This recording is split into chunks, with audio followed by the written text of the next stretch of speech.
په خوله باندې لا اله الا الله محمد رسول الله په داخله راولي بردا مرمان دي جی او بس ولې ران لاړو الله نو بجارم نو بس دا ځل کې دي چې الله بس دام قبول کړي. زموږ خپل یو پروجیکټ چلیدو هغه کې به مونږه اسماعیل شاهد صاحب به ما زه سهار ځان سره بوتللو دوی به یو مونځ نه قضا کولو. نو دا زموږ د ټولې دنیا د په اساس دی په دې حواله سره خبره کوو چې د مونځ په حواله سره جی تاسو نو مونځ خو مله فرض دی دا خو ته خامخا کې ګوره په دې دنیا کې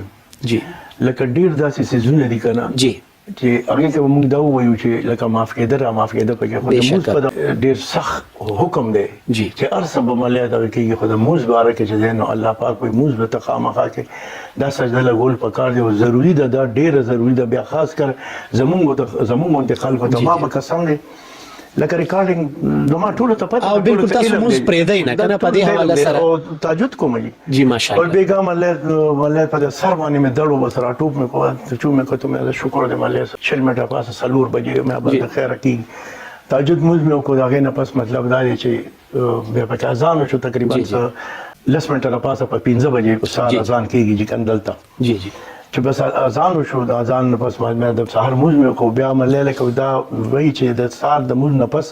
لکه د کېده وي خني نو ته چې اشراق منځ کوم کنه نو بیا زو د کېږم نو دا شی دی چې دا نه چې د عوامو د داخم چې ډیر خسړې او ډیر یعنی چې تاسو شروعات نه موږ کوو او د خلکو ته دا یندار باندې تا کوېسچن وکړو جی بالکل ځکه مې دا ویلي دا الله را باندې چې دا کرم دی دا الله را باندې فضل دی چې یو موز نه خو دې خوشي لیونه ما بالکل بس دک زما سوال هم دا ما زمه کار نه کوي مازغه مې کار نه کوي ما نه سپاتې دي او قسم دی چې را قضا چې جاړم ماشاءالله سبحان الله جی بس ما نه دا ولې دا ما نه ولې مزلاړو ولې ران لاړو الله نو بجارم نو بس دا ځل کې دي چې الله بس دام قبول کړي چې قضا قضا دی نه چې دا کم قضا دی کنه دا غره او دام الله زما په دې جړه قبول کړي الله نه ناراضه کوم او زه دا فهمه چې الله دې زمون د لاسه رب العالمین دا څه کار نه کوي چې موږ نه په الله ناراضه شي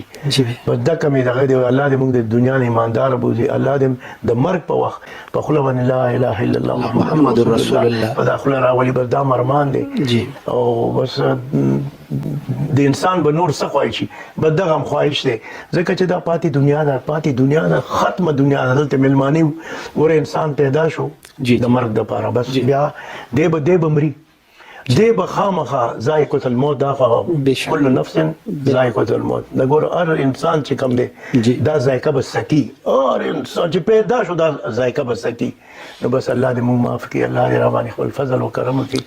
او بس زما خو ګورو ما خبرو کې مله دومره کوم نه پویو کنه لکه دومره زم په نشته دی خو به هر حال لکه کوشش دا کوم چې موږ الله ناراضه نشي بس الله دې تاسو مبال لري خوشاله او باد اوسئ او ښه کار کوي بس ښه کار کې بس دا چې سیله بدر کوي الله د بد نظام ساتي نو چې د بد نظام سره یو سړی مطلب دې یو کار ته رواني کې دوی چیرې دا کار دا غلط کار دی وردم جی دې ګیر دی د کوم سړی د لاسه एकदम یو کار وشو کنه اولتي مله او شو د دا مې سو کنه دا وي توبې دروازې چې کومې دي هر وخت الله پاک موږ د پاره کولو ساتلي توبه وکړ پکار دی او بیا کوشش پکار دی چې کوم غلط شی دی غلط کار دی چرېمونکو ډیر مننه دا د کوېسچنو کو دا خبرې به تاسو سره وکړو ډیر مننه الله مبارک لره جی ګران عزتمندو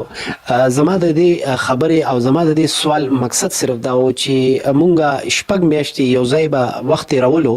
نو ما اسماعیل شاهد صاحب نه دوی زما چونکه مشر دي د دوی نه ما ډیره زیاته زده کړه چې چرته به مونږه په لار روانو د مانځه ټایم به شنو دوی به وی چیرې موز کو مخکې نو ما به قتل چیرې